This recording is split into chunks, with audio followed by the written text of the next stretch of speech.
भितरिया हल्ला करो गला जुटी गौआ नगरिया हल्ला करो गला जुटी गौआ नगरिया लताड़े ते बोला के घरवा भितरिया हल्ला होई गला जुटी गौआ नगरिया हम बिगाड़ दे हबो कर हलिया के ढेर बोलबे तो हमारा बात होब तू नलिया से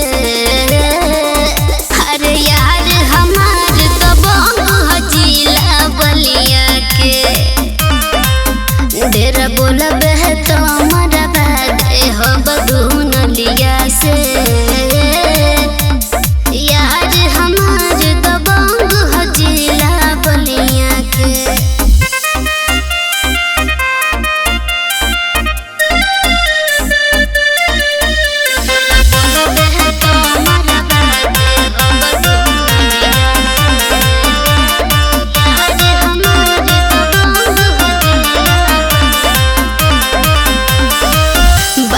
बलिया के माटी हो खाती हमरा यार से केहू नयाटी ऑर्डिनरी ना बुझू दे हब सुधारी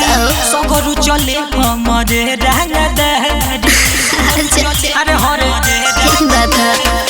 बागी बलिया के माटी हो खाती हमरा यार से केहू नयाटी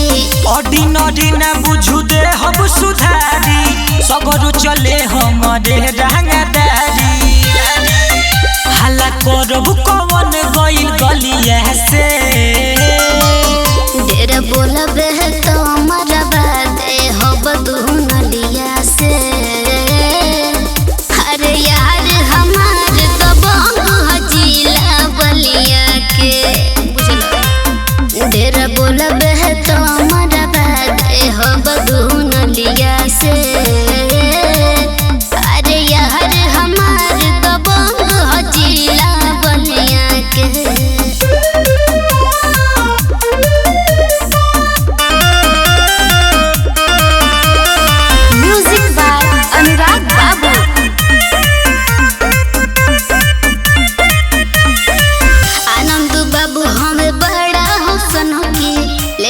जान जदी लगी भनक तनकी राजेलाल राजू के हुसैन डरे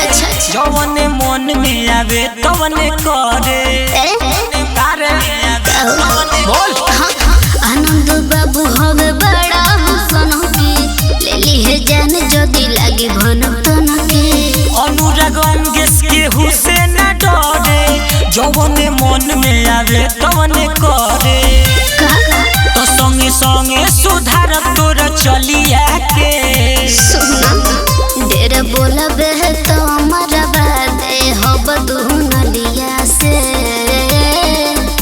अरे यार हमार दबंग हो जिला बलिया के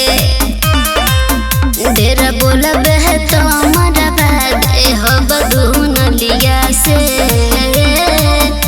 अरे यार हमार दबंग हो जिला बलिया के का बुझल।